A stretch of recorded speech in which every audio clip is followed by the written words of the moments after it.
You have so many companies that are creating their own definition of what PR is. What I loved and why I got into this is because whether it was working with talent or a brand, I was able to craft a narrative to find a hook and to pitch that to respective media outlets who would pick that up and report on a story.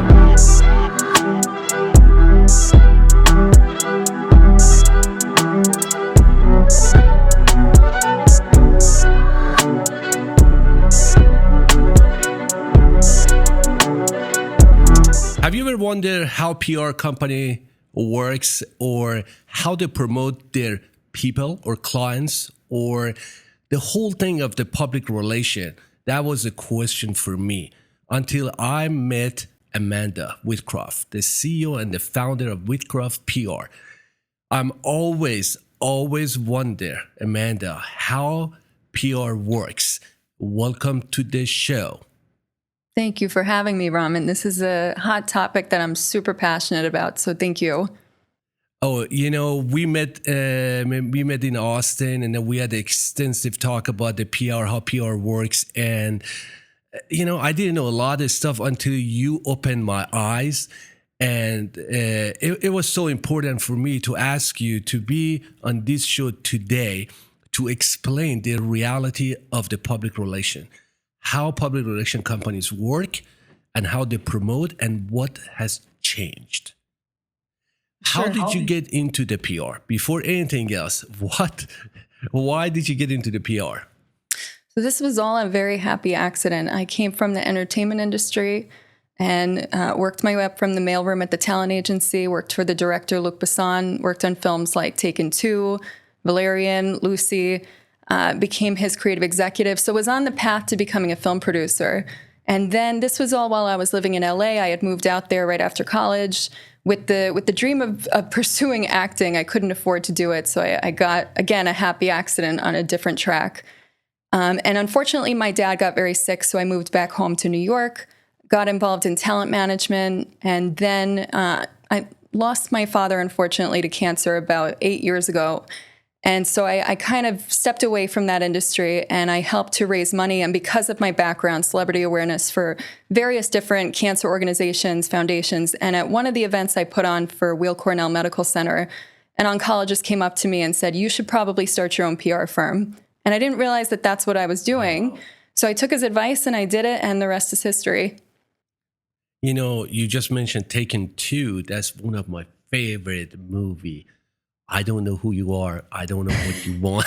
But if you're looking for the ransom, I have no money. It's a great movie. And, Lem, is a great actor. But yeah, he is. Thank you for sharing your history and background with us and for the listeners. But I have to realization that the PR is really changing, Amanda. Is it the PR really define how we define PR right now compared to the past? Is it like a pay to play? Is it earned PR? Is it really politics? How this PR, I'm not disrespecting any PR company, including yours, but I never figured it out how the public relation really works. If you're not celebrity or you're not important, they're going to make you important without no backup. How that works, please explain it to our audience or our listeners, viewer, that how we can define PR. Yeah, and I think it's such a loaded question, and there's so much to uncover here.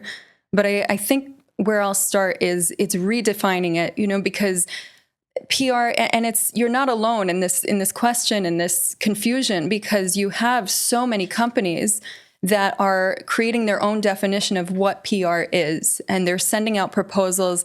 And I think there's kind of a confusion as to, because every question I get from a very preliminary call with a potential client is, what are your capabilities? What do you offer? Because what does PR and marketing mean? And I think it varies. And unfortunately, what's happening, especially amongst and I don't know, I don't think it matters actually whether it's your boutique firms or your larger firms, is you have proposals going out to potential clients that are guaranteeing, and they're separated by tiers of guaranteeing press. And so tier 1 may be $10,000 a month, and that gets you, here, and here. Tier 2, 20,000 a month. That gets you, and that incorporates more editorial, digital, broadcast. So I think that guarantee is what is damaging to PR right now, is because now we have clients who are coming to us going, before we even have a conversation, where can you guarantee me? And the thing is, I am not an advertising firm. I'm in PR and marketing. What I loved and why I got into this is because whether it was working with talent or a brand, I was able to craft a narrative, to find a hook, and to pitch that to respective media outlets who would pick that up and report on a story. And now we're completely devaluing the meaning of a story, because when you can pay for it, it's becoming very transactional. And when it becomes transactional, whether you're in this industry or not, or you're just a reader and onlooker, you can clearly see the difference between an article or a podcast that's been paid for versus something earned, in my opinion. And so, and I know this is, again, a very loaded question, but that's something I would start with. And even so I originally built in hospitality. Pre-COVID, I had close to 30 restaurants and hotels in and around New York City.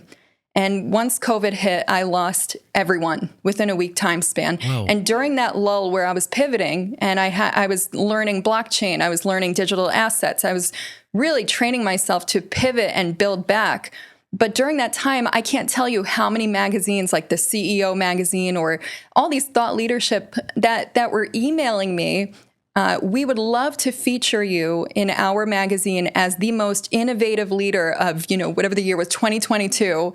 I had nothing to show for it. But then, of course, with a price tag, I think it was a couple $1,000s, we will feature you. And all you had to do was send your headshot and a blurb about yourself. They did a little interview, whatever. And this is how, and you see the magazines and all, this is how they're monetizing. This is what's happening. And you open that door, and it's a rabbit hole that it gets very dark. But then it's, how do we solve this problem? Yeah, that's the question, because my understanding of PR was this: public relation. Basically, is building relationship with public, and the public would like that relationship or support that relationship, and they would put you out there.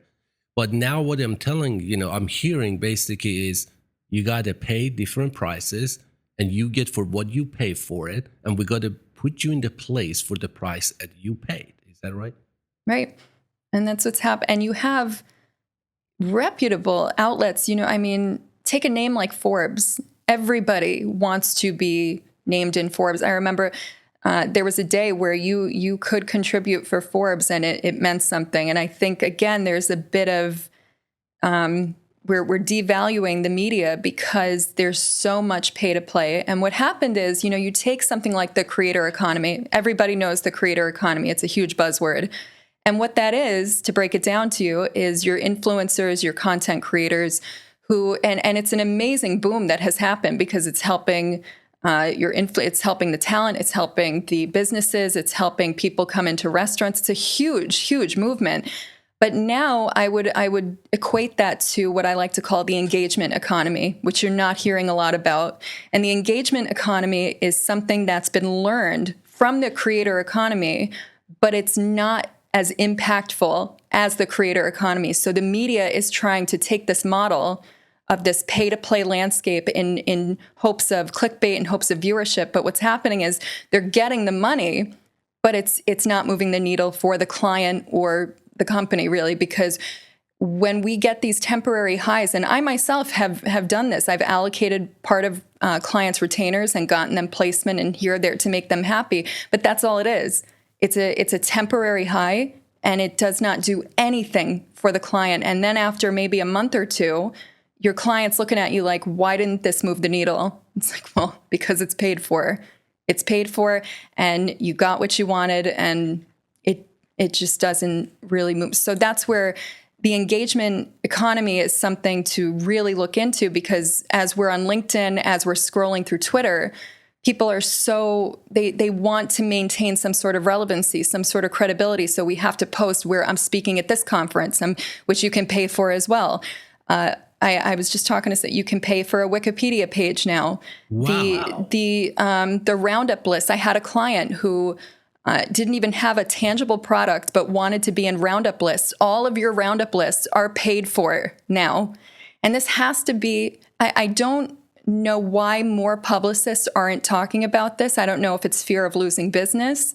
But the thing is, this isn't sustainable business if we continue with this model, because you cannot keep a client long term when the media is just bought. Basically, is a band-aid. Basically, is just paying and putting yourself out there, but you're not getting the results. So if you get kind of like a hot flashes, you get that, and you're done with it. But what's going to happen to the businesses that really, really need the attention of the public, the small businesses that really the backbone of this country? I totally believe that they can't afford PR based on the model that you are talking about. A small business cannot afford PR. Like a small restaurant cannot pay $5,000 to be on the listed on the the best restaurant, whatever that PR.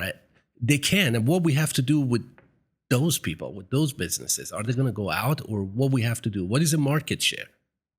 So this is where I say that PR and marketing, to redefine it, we have to start with bespoke services. And this is what I've been saying. It has to be more bootstrap, grassroots marketing efforts. And, do we have to change the name? No, we just have to change the definition of what we're offering. And so I say that whether that's, for example, with a restaurant I'm working with right now, my team and I are calling people to get people in the door, whether it's local event companies, whether it's small businesses in the area to throw event, to get them in the door to do a party, to help this restaurant, become an event space.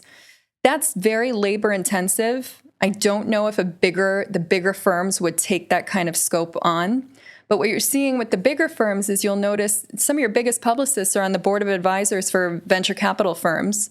They're involved with VC firms. They're involved in helping to raise capital for your companies, for their clients now. And there's nothing wrong with that. But I'm just saying, take a good look at the services from even your bigger firms, and you will see that the pivot is there. It's when I go on LinkedIn, you look at job titles. Some of the job titles are paid media specialists, and the title kind of varies, but it's like paid media account manager or paid media. It's hiding in plain sight. It's there. The fact that they have somebody managing this, it's clear as day that this is saturated PR. But to solve this, to get back to how we're going to solve this, bespoke services is, thought leadership, but not paid for, really becoming almost a forward-facing part of your client's company, business. If it's the CEO that wants help, really like getting in the trenches with them and riding that train with them, immersing yourself in what they do, being, going to conferences with them, helping them rub elbows with the right people, emailing them. Email introductions is huge. Even if it's a cold or warm lead, reaching out to people on LinkedIn and introducing what your client does. This is all, given the market right now, this is more impactful than anything I've seen. Actually, going back to what you just said about the LinkedIn, I did a test a couple of days ago, and I told the team that I want a person to reach out to a handful of people that I really respect, and I'm not connected with them. And I, asked for connection, and I told them why and how, and why I'm interested in it. I study it, and I can tell you, out of 10, 7 they accept my connection. They say, "How can we collaborate?" I didn't sell them, I didn't do anything, but on the other hand, I had a company that after, we met and you went back home, is a PR company that reached out and say, "Hey, we can get you in here, there." And then they gave me prices from, I remember, 3,000 to 17 based on, how far we're going to go. And one of the strategies was LinkedIn outreach, which is there is no guarantee. But as you mentioned, this is a crisis is going on right now. And a lot of people, they go to this trap, and they waste money because they think they're going to get something back. The online visibility, maybe a little bit visibility, but they said, "Oh, it's going to boost your SEO," all that stuff. But is it really working? As I know, as you just educated us, is not working, is temporary. But how can we pivot? That's another story. And going back to pivot, are you pivoting from PR? I think I'm doing exactly what the bespoke services, the more personalized, I am. And we have to. And I also think that even has a impact on the industry that you're working with too. It's very difficult to represent certain industries in the startup world who believe that a simple, small fundraise or a partnership is going to get media attention. This is a very, very competitive market. And I'm never one to overpromise and underdeliver. So I've turned down clients if I don't think I can get them the story. And it's just one of those things that not only are we pivoting in what we offer, but in who we represent, because what is relevant right now, so that it all changes. And if somebody comes to you and right now says, Amanda, I need the public relations services, I want you to get out there, and I don't care, just get me out there, what would you say? I don't care with regard to what you don't care about how it's done? Yeah, how it's done. And, I don't care about the price. I just want you to get my name out there. And we had these cases before. And what would you say to that person or the company? It takes a lot of discovery calls, because we would have to understand who they are, what they do, why they matter. Because again, if they don't have a compelling story, and this is where there's also this misconception that publicists are hired as if we are the mob and that we have these relationships and can get them anywhere. And that's just not the case. I had a sister who worked for CNBC. I had, you can't just make a phone call and in hopes that, hey, please do me this favor, this client just needs to. It has to be a good story that is relevant also to the narrative of that time that news outlet is pushing out. There are broadcast news outlets that I've had booked for clients, and they've had to rebook or cancel the appointment because breaking news broke in, and that was the story at the time. Broadcast news is the fastest news, and if they're not the breaking story or they're not, that's it, they're pushed. And sometimes I'd travel to the location which they were supposed to be on, and we were off, and that appointment went to the wayside. So that's really. And what was the question? Sorry, I'm just trying. I'm just saying that, these people that they want to just, ask you, hey, I just need the PR services, and I don't know how much, I don't care how much you're going to charge me, and just put me out there. Right. And you said that they need a story, and most of the companies, they don't have a story. And can we create a story for them as Amanda? Can you create a story for them, or they have to have that story that you can rely on and actually promote that story? But see, this is another PR and marketing. By the time you get to us, we're not a branding firm. We're not, and see, this is what happens too, because this is a part of the pivot. There are so many clients I can't even explain to you who have had capital flow, who have investors, who cannot tell you who they are as a company. They're still reworking their mission statement. They can't explain it, and it's shocking. It's like, how did you get investors? And the weird part is, by the time they come to us, it should be kind of a packaged, but because you work with unique startups, they don't always have that luxury to figure it out. So there is a bit of branding. There's a bit, so it's difficult to answer that question, because without knowing who they are first, I would be telling of whether or not I can take them. If they had the perfectly packaged, with a bow on top story narrative, easy. It's just a matter of creating kind of a roadmap, if you will, of where we approach first. Is it sometimes the media is not the focus? That's the wrong target to start. Sometimes it's going to conferences. Sometimes it's forming partnerships so that the media is then paying attention to you because of what you've done from a bootstrap level.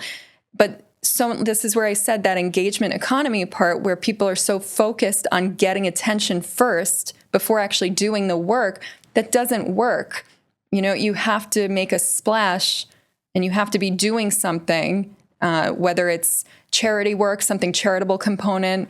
You have to be, doing something, whether it's you get a celebrity endorsement, you get somebody behind your project that's well known, a notable name. You could be doing, just there's so many different cases that you can use, but it all comes down to, and it's also the face behind the brand. Who is it? Are you, I can't tell you how many times we're doing media training because a lot of your CEOs think that they're charming and that they have the gift of gab, and they don't. And you have to, kind of train them on how to be, especially depending on the outlet they're going on. If they're going on broadcast news, they have to be fast. If you're going, if it's something more written, that's better, but you can't be as long-winded. So there's that part of it too. So there's so many layers, and it all comes down to it's so, as you can see, it's not so direct. It's not, PR is there's so much gray area. But the one part that really is just never going to work is paying for media. And it's a lot of smoke and mirrors, because as a result, you have people sometimes coming to you already with a package going, look, I've been written up here and I have this and I have that. And look at my press kit. And it's so big, but it has zero depth, because you can tell it's all been paid for. As my understanding right now, and I'm hearing what you say, if the companies, they don't know who they are, what they do, why they do it, and they come to you or any PR company, it's very hard and difficult to promote those companies or individuals because they don't know who they are. And right now, the crisis is like that. A lot of people, a lot of startups, especially as you mentioned, they really don't know who they are, or they know their services, their product, but they don't know what they can do for the community. What is that relationship between them and the community that any public relation company they can build and feed that relationship? Because as you said, it's not just the media. Maybe it's an event, maybe it's a speaking engagement, maybe, I don't know, maybe a blog, maybe it's an article. But I'm going to ask you this, that what is it, because you mentioned is the difference between the marketing and branding and the PR. A lot of people, they think that one of the jobs of the marketing agency is just provide the PR, which is wrong. You agree with that? Yeah, absolutely. We should not be defined. There are companies that do that full time. That's like saying social media is a part of PR. That's completely wrong. This branding is it's an entire entity unto its own, because for good reason. PR is it's the public part where that should all be defined by that point. But that's not to say that we haven't done it, because they've come to us and they have something, but they do, and then we find out as we're representing them that they don't have anything. And then we're helping them to come up. And again, it hasn't gone well because we're not a co-founder. We don't have equity stake in your company. We are we're a vendor. We're a public relations company. And if you don't know who you are coming to us, how can we go to anyone, whether it's the media, throwing a satellite event, getting you on a podcast, ghostwriting a blog for you? How can we do any of that if you yourself can't define it? Let's talk about the earned media. This is what really gets me, that how people out there, and this is a question for a lot of people, a lot of listeners, a lot of viewers that are watching right now, they want to know that how I can earn the attention.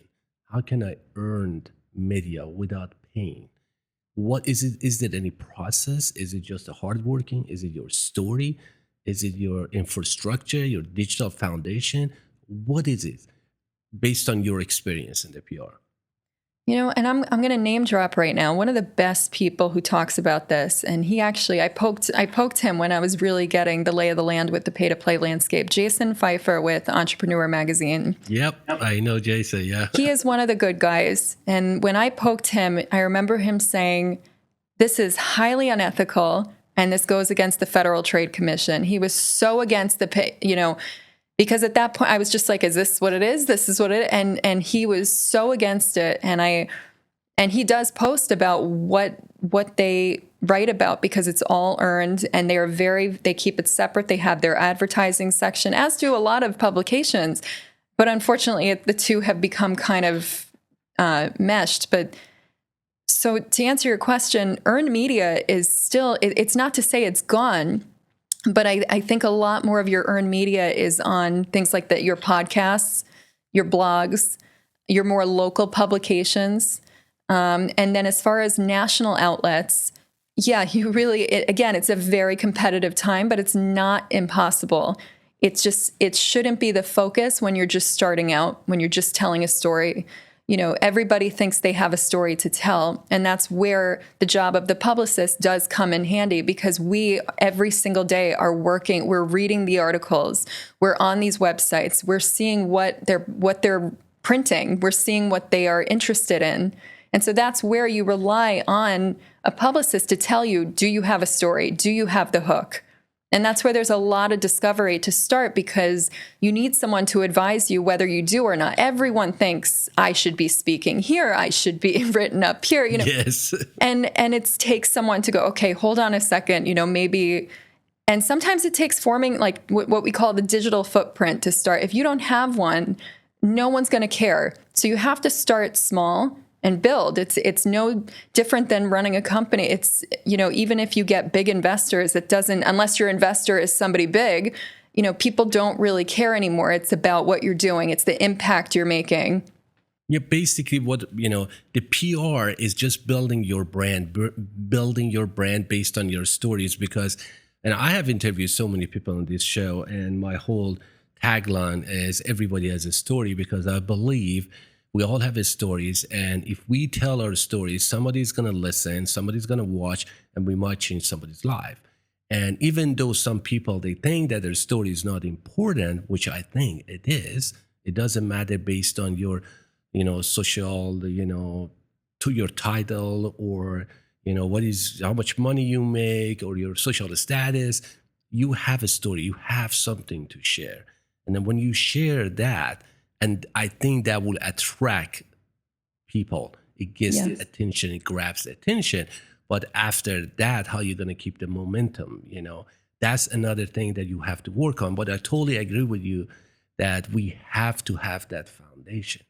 We have, you can't come out of nowhere. We had such a case that the person came out of nowhere and says, I want to have an event. I want to speak at that event, and you got to give me 300 people in that room.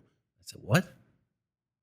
It's not going to work, because you have no digital footprint, as you said, it's not going to work. And you can't compare yourself with the celebrities, with the influencers, those celebrities and influencers out there, and you work with them, you said your sister worked with them.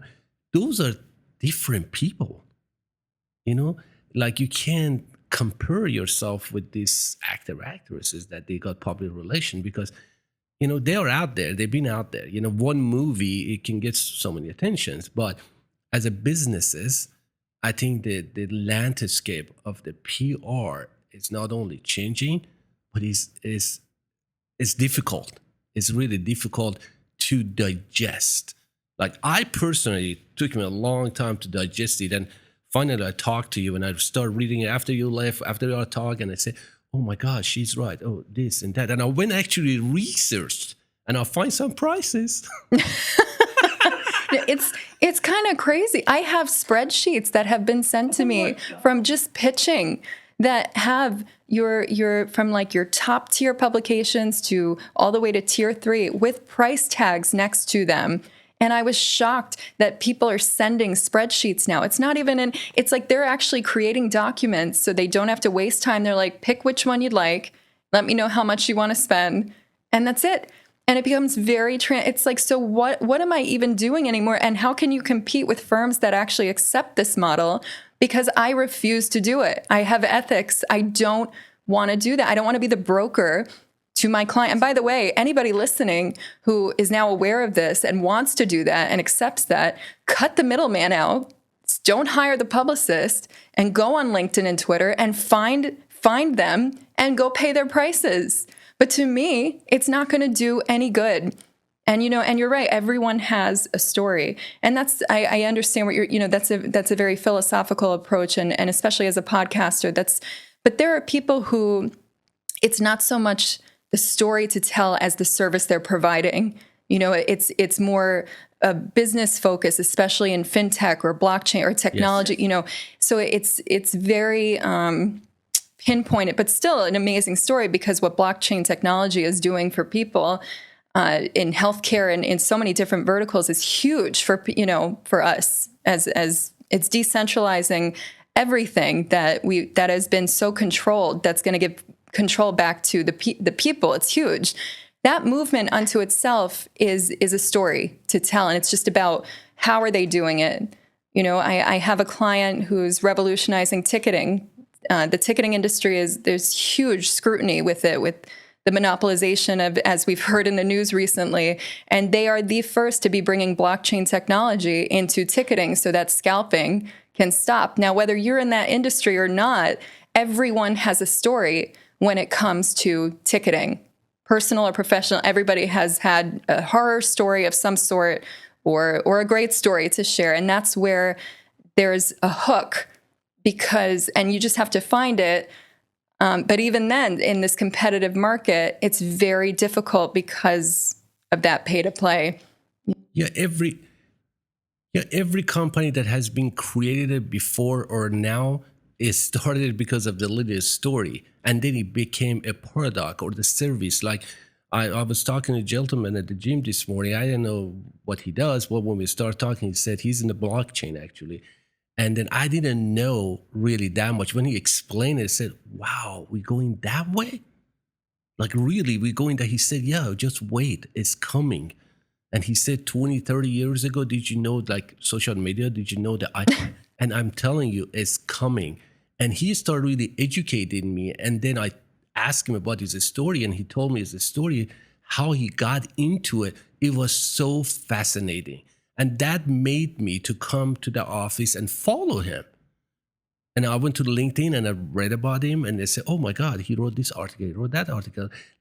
I think that's the definition of the real PR right now, to be out there, talk about what you do, how you're going to help, how you're going to create value, and, and just keep doing what is working.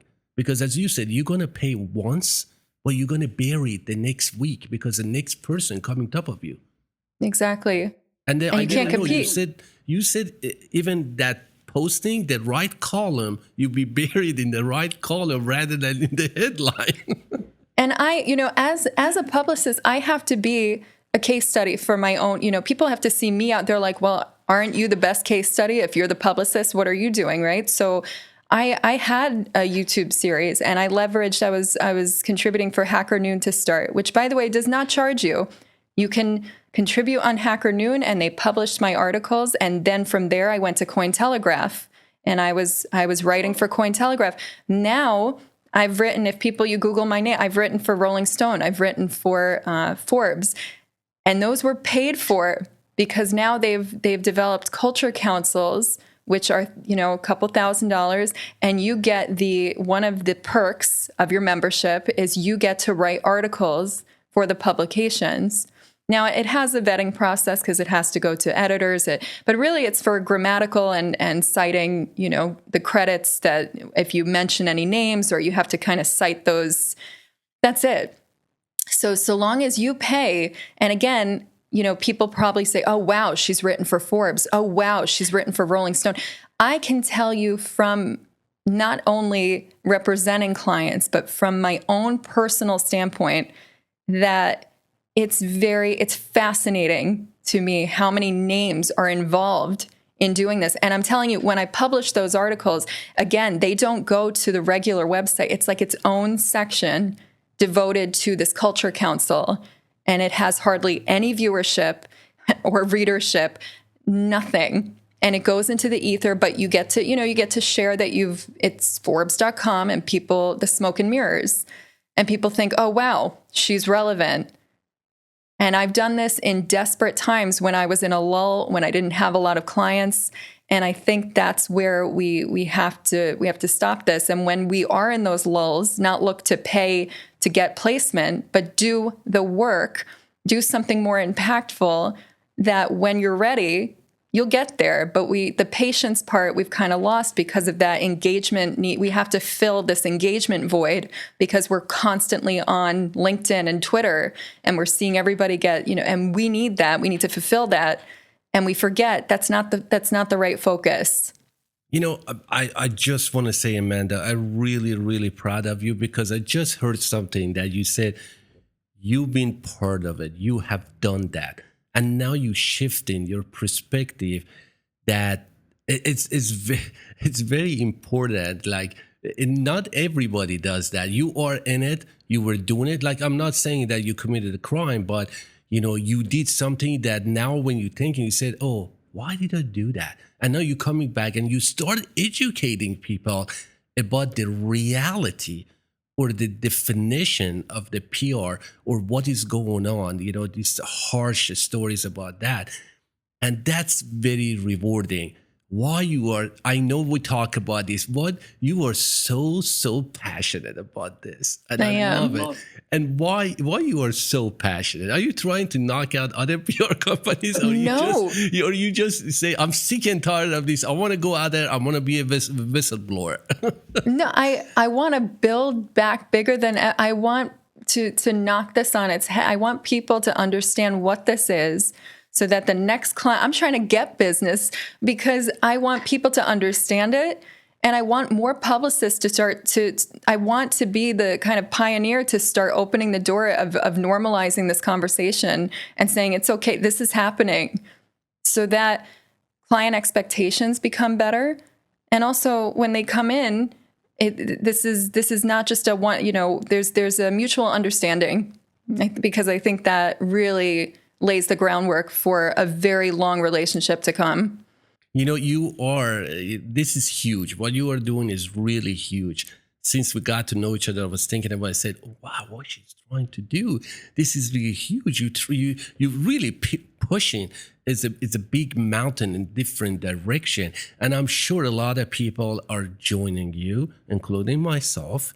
And, they're going to help us to move this and kind of not change the direction, but just kind of start educating people. What is the really definition? Is pay to be on the shelf, or you earn to be on the shelf.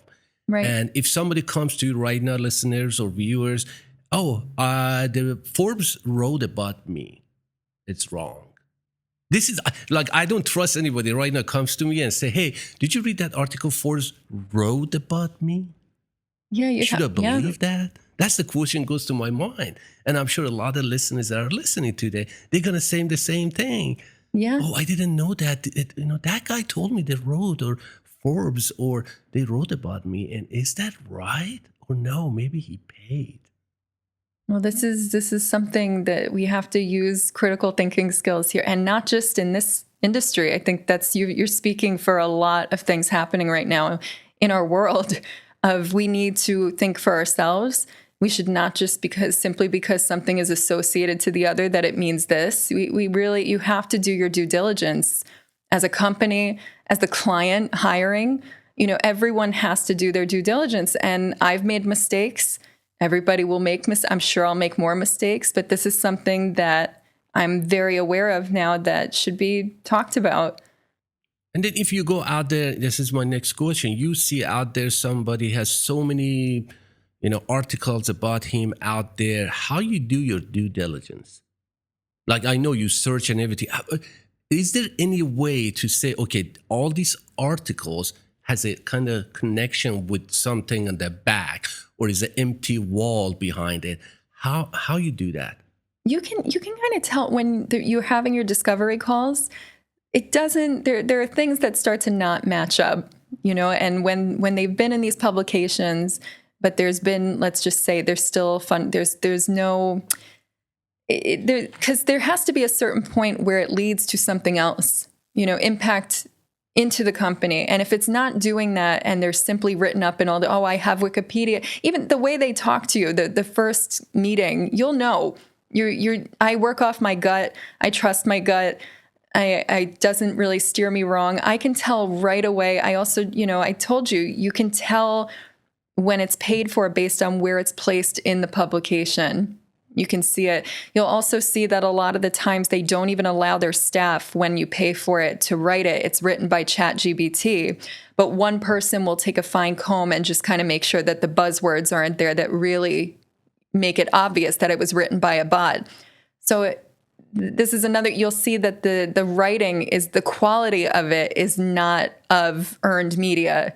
It's not, it's like I said, it becomes so transactional. They take the payment, and it's it's written by whatever AI tool that they're using. Sometimes, not all the time, or it's ghostwritten. That's another thing. They have ghostwriters.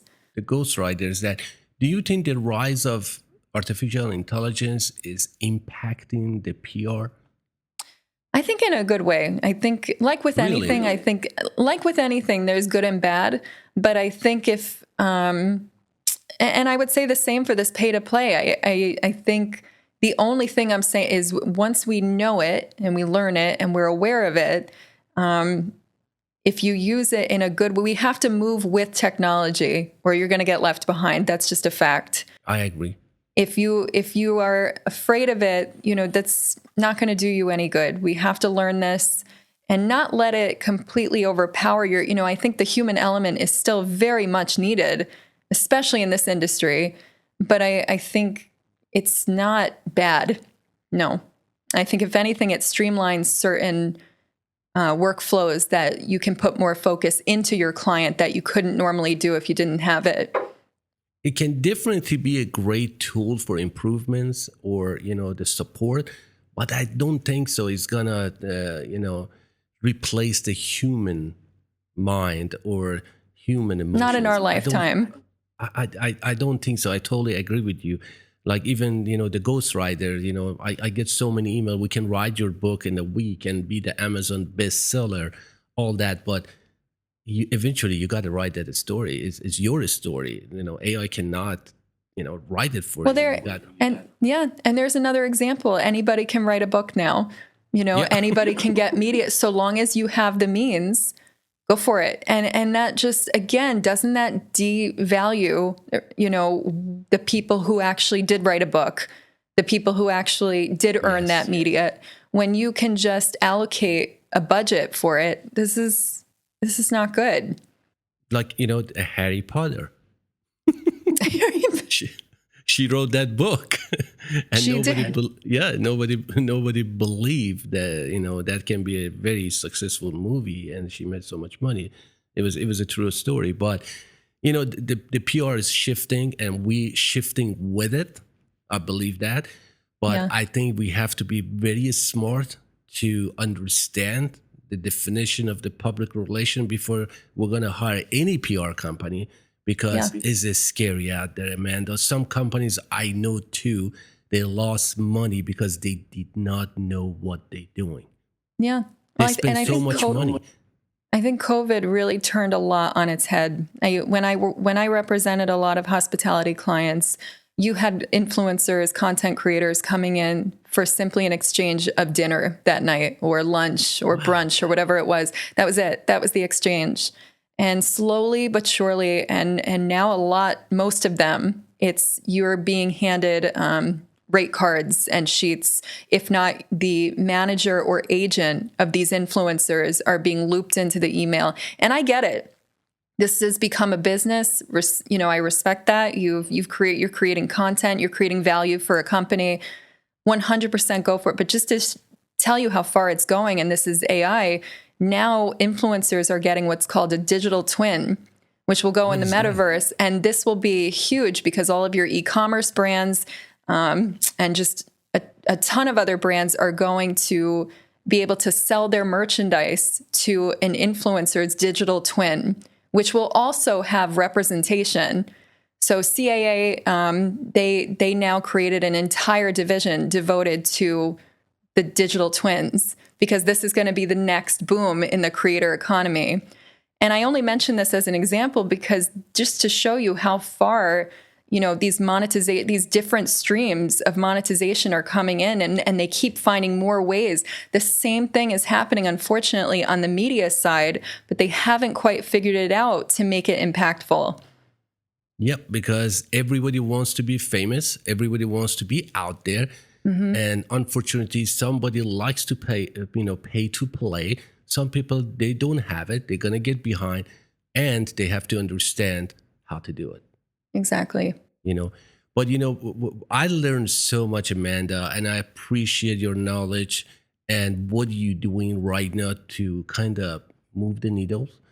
And I'm sure that these podcasts, the listeners, the viewers, is going to get a lot of attention. and we all need to come together and help one another. It's all about education. Like, you are educating people, you are educating audiences out there, and somebody might listen right now and says, oh, I was about to do that. But oh my God, I'm so happy. Don't do it.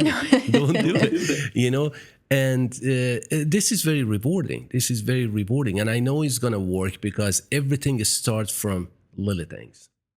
You know, those big waves, one day they were small waves. That's right. You know, the snowball effect and ripple effect is definitely is going to work. But thank you so much for you know what you're doing right now. Really, as a friend, as a colleague, that is so important that you're trying to really educate the public and businesses, and then people that who are out there and really they want to get out there, and they're gonna be, you know, get attention. They don't know how, and that's so important that they know what is actually PR. Is building the public relation where you have to start. But if people they have questions for you, and they're gonna learn from you, they say, "Oh, I need to talk to Amanda." How they can get a hold of you? We're gonna put the information for you in the podcast. But what is the best way for people to get a hold of you? Is it LinkedIn? Is it LinkedIn Instagram? is perfect. LinkedIn. Why LinkedIn? I love LinkedIn. Why? It's where I do a lot of my. Why are you not a LinkedIn guy? Yes, I'm a LinkedIn guy. I'm just saying that, you know, a lot of people, this is the reason I'm asking, you know, a lot of people using LinkedIn just for the outreach sales, but I use it as building my networking, you know, talking to my people. Oh, so that you mean outside of business, if somebody wanted to just come to me for advice? Yeah, if somebody comes to, you know, advice, you know, email, and LinkedIn is good, but can they message Email on works the too. Instagram? Yeah, email Amanda@whitcroftpr.com. If you go to my LinkedIn, you'll find all of that. So you can email LinkedIn. And when you're going to be back?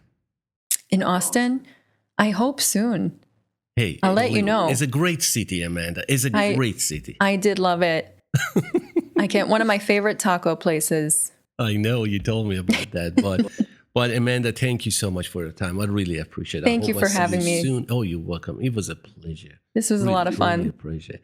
And I learned so much. And until next time. Until next time.